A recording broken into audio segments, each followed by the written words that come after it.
Okay, I'm going to try to go through this reading. There's a lot of points to cover, so I'm going to try to go through it somewhat quickly, but try to hit the main points. And with a lot of the readings, there are many individuals who are mentioned or talked about, but I generally try to focus on the key individuals. And in this case, it would be Abigail Adams and Mary Wollstonecraft. And that's not just because they are important to the reading itself, but also those are the two primary individuals associated with the rise of feminism in the West, the first wave feminism, um, which is basically just a genuine concern for uh, basic women's rights, like for women to have basic human rights. Other components would be a woman's primary duty. We'll talk about um, Republican motherhood, which isn't related to a woman's primary duty and how women contributed to society. And then we'll talk about the influence of things like the Enlightenment, the Revolutionary War. We'll talk about Mary Wollstonecraft's primary book, The Vindication of the Rights of Women, and a few other key points. And I always like to mention that this is a key time for women, that we saw the March on Washington, the Me Too movement, and there's been a substantial effort ever since 2016 to engage women in politics, and that relates to a period where there was a significant decline in the number of women running for office and being elected to office at the national level. And I just would point out that in 2018, that trend began to reverse a little bit, and we did see a record number of women elected to the Congress. So, and that'll come back. We'll relate that back. That was one of Wollstonecraft's arguments around educational opportunity, was to have political representation, and the need for political representation. All right. So, one of the key figures here, and I'm sorry that I'm cutting off part of the text, but you can also, the PowerPoint is also available on Canvas. So Abigail Adams is one of our key figures. She's known as one of the founding mothers of the United States. She was married to John Adams, who served as president, and her son also ran for president. Um, we know a lot about her. The reading points out that she was always a bit insecure about her lack of formal education, and so she did not contribute a lot publicly. But we do know a lot about Abigail because she wrote a tremendous amount of letters to her husband, to her friends, and others. And there's a significant archive of letters that she wrote over years. And she even though she was kind of behind the scenes, she did play a role in advising her husband when he was president, when he served in other capacities, and she was part of the committee that edited and had an influence on the Declaration of Independence. So again, known as one of the founding mothers of the United States. Um, and one of the key phrases from Abigail that's mentioned in the reading that people tend to associate her is "remember the ladies." So to give you context for this, there's the Revolutionary War. John Adams and other men are going off to Pennsylvania to the Constitutional Convention to inscribe laws and to inscribe basic Enlightenment ideas into actual, policies and documents. And she advocates "remember the ladies" to encourage him to remember to create protections and a place for women in this new society. Now, of course, what happened was that basically women were ignored. And when I mentioned first wave feminism and in this time period, even though I think feminism is sometimes demonized today a little bit, in this time period, what we're talking about are general human rights, things like control over a woman's own reproduction, that she would have some basic autonomy. Women in this time period are incredibly vulnerable. They're the property of their father until they become basically like the property of their husband. They had, most all women had very limited opportunities a to earn a living, to be independent of their husband, and so that put them in an incredibly vulnerable position if they were involved with a man who was abusive. Um, those types of things, they didn't have a lot of recourses or independence, things like that. So when she's talking about basic protections for women, she's talking about things like even mentioned in the reading, like being able for women to be able to travel unencumbered, to be able to go places, and to to receive to have some basic, I think, protections essentially. And so some examples that are given in the reading, basically this is a time period where um,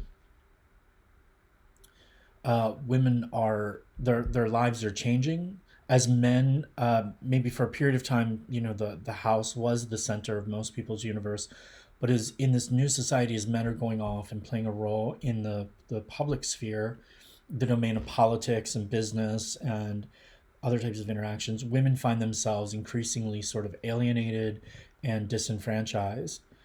And some examples of this are given in the reading, like Anne Hutchinson.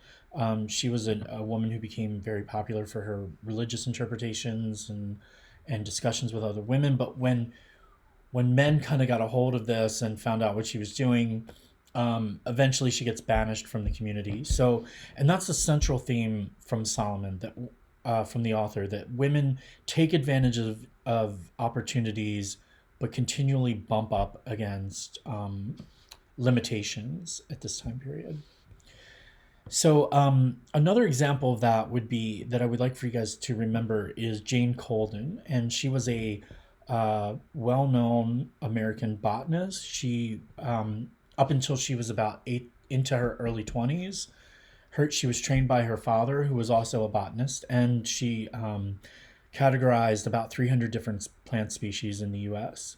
So she made this incredible contribution. Then she gets married, and the work ends. And so what Solomon says is we don't know if that's because she did it voluntarily or she was sort of forced to, but we do know again that women um, tried to take advantages of opportunities in this new society, but there were generally limitations. All right. So at the beginning, I mentioned knowing a woman's primary role or place in society, and women, when when this new society was formed, women began to question their role and their place in society. And I think that the basic sort of compromise for women was to play a role by contributing citizens. So basically, having babies, having children, and being good wives and mothers was the vision for women in this time period, and the limited way in which they could contribute to society. It was by producing, citizens, people of the new society. And so even like the one option for employment that women would have had available to them would have been as a midwife, and that would have been something passed down by trade. So that limits obviously the kind of educational opportunity that people would have envisioned for women, and we'll get to that a little more in depth. Um, and again too, like a lot of women more vulnerable if they weren't born into wealth, if their parents or families didn't have resources. Abigail Adams is a good example because she didn't have a formal education, but because her parents were a little bit better off, they were able to provide her with books, and she was able to educate herself to learn how to read and to write. Um, but again, denied a formal education in this time period. Um, so this is again, Republican motherhood is kind of the compromise. That's kind of the vision of women in this time period, that they would serve a primarily domestic role. And one of the things that reinforced this idea was women's literature. And so in this time period, books and stories that were printed and circulated described, you know, conveyed this message that women who were well behaved and submissive and good domestic figures did well. Or, the one example that's given is Pamela and Clarissa. I get the names mixed up all the time, but from the reading, like, the one girl is submissive, she's obedient, she doesn't question things, she ends up marrying into the nobility, becomes a princess. The other girl, Pamela, is rebellious. She questions these rules, and she ends up dying. So that was kind of a common sort of a common type of story that was told in that time period. Um, So what I want to do now, the purpose of this, I sent you guys kind of a graphic organizer, and the purpose of it was to look at both the comparison and contrast with Abigail Adams and Mary Wollstonecraft. And for their context or background, Abigail is in the U.S. During the Revolutionary American Revolution, during the Revolutionary War for the United States. Mary Wollstonecraft, she grew up in England. Or she spent a significant time there, but she moved to France and was involved and I think shaped by the French Revolution. Um, so the argument for women's rights for Abigail Adams, she is advocating for a full liberal education for women. She does want women to have complete educational opportunities. She feels like women are held back by being denied this opportunity, and it would dramatically change society if women had greater access. Um, so she did advocate for that. She did see women having protections, have being protected by laws. She did advocate a number of features for women, but she really held back in a number of ways. She did not advocate for full equality on par with men, and she did, at least publicly or in her writing, didn't make a strong argument for women having occupations or contributing as like lawyers, doctors, anything beyond sort of that domestic kind of subservient role. Now she was a first lady, and she was both, her husband and her son were involved in politics, so that could have constrained her thinking in some ways. I think even today, first ladies or women in politics, at least at the upper levels of our government, I tend to think are generally presented in more of a kind of nurturing or sort of motherly role. So back then, of course, I think that role would have limited her. And then for the outcome of education, again, she didn't see women having full equality or having occupations. Mary Wollstonecraft, on the other hand, is was really almost considered crazy for that time period. She advocated for co-education. I always think her argument here is really interesting because she believed that young boys and girls and children in general interact in ways that are different than the ways adults interact with kids. And I think with with the quarantine and stuff, like with our son being home for a long period of time, like that was something that we really uh, I think bugged my wife and I, that missing out on that opportunity to interact and engage with other children his own age, the imagination kids have, those kinds of things. So she argued, and she believed that by boys and girls learning together and growing together, that they would develop respect for one another. She argued for full equality on par with men. She just said not only should women be politicians, but women needed representation in politics. Women needed that, and then society needed a woman's perspective in the political domain. And there's a lot of research to indicate that women in politics do tend to bring certain concerns with them that are different than men, and that voice, that in politics, a number of issues and topics are talked about if women are more engaged in politics. And so that was basically Wollstonecraft's argument of that time period. So she saw women being doctors, teachers, lawyers, having full access to both education and then employment opportunities as the outcome of that. Um, she had interesting arguments about the social impact of education. Um, she argued, she was both in her life a mother and a wife, but she made the argument that women spend a lot of their life outside of that role. There are periods of a woman's life where, even if she does become a mother, where she's not a mother or where that's not the most central aspect of her life. So that women needed to cultivate themselves more fully, and then women could be better wives and mothers. And even in terms of marriage, she said, one of the quotes I like from her is that only when women have equality will marriage acquire dignity.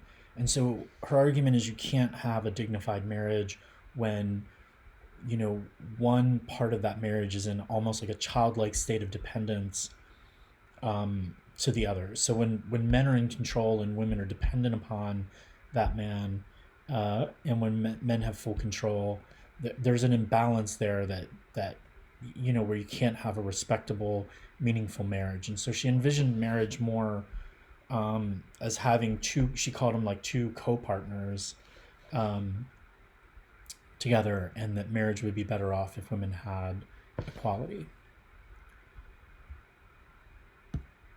All right, sorry for skipping ahead there. I do like to go a little bit in terms of context. I would recommend, if you get a chance to read through some of the quotes. I used to have actually students read parts of the Vindication, but it is a bit of a challenging piece to read. She opened a school with her sisters, so some of her early writing was actually just on like teaching method, teaching women, young girls how, um, you know, a basic educational methodology, I would say, for her initial writing. Then she began to, I think she experienced a lot of the vulnerability women had during that time period. Her father was abusive, her mother suffered. She saw her sister and other go through difficult situations. And so, you know, she started off in kind of a domestic role. She worked for a wealthy family, and she did kind of domestic things. And then I think she turned against that, and she began really following and reading a lot of the kind of radicals and sort of bohemian writers of her time period, Thomas Paine, um, others. And the man she married was also a kind of a radical thinker of his time period. And that's what really led to the Vindication, a much more, and that was her primary work, a vindication of the rights of women, which is also important to know, to associate her with that book. And and that was a much more radical kind of polemic on women's rights and opportunity for women. And one of the things I like about the book, she was very, very influenced by John Locke. Um, Rousseau had, I think, pretty negative views of women, and so she attacks Rousseau throughout the Vindication, but Locke she was very influenced by. But one of the things that I liked, she, in relation to Locke, she says, you know, she believed that women were products of their experience and their education, but she said too that men and women are not born in a vacuum, that they're born into a context and from a very early age begin to develop associations and ways of thinking about things. I always give the example, like if you see a spider, a lot of times or something, like you don't have to sit down and really contemplate and think like what's going on. You have kind of a visceral reaction. You have an association to that insect that creates a kind of strong reaction in you. And she felt like, again, some of the literature and books and things that people read really shaped their thinking and the way they reacted and felt about women, and influenced society. So I think she builds on Locke and kind of contributes in that way. One of the connections that I make in class, and there's a new book out on Mary Shelley, but the original Frankenstein, the book was written by Mary Shelley. And if you think about that book, Victor Frankenstein is like the kind of quintessential sort of Enlightenment scientist. He, um, you know, he's just obsessed with scientific ideas and different things.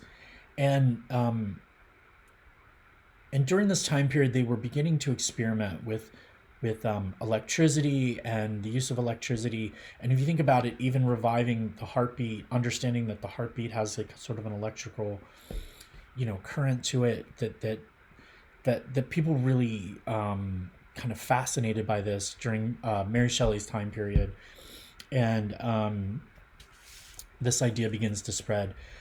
Victor Frankenstein basically wants to do what to take away women's one contribution in this time period, that women could give life and contributed life to society. And Victor Frankenstein, who wants to create this monster, wants to give life absent of women. And so the book really is a kind of feminist, has a lot of at least feminist themes from that time period in it.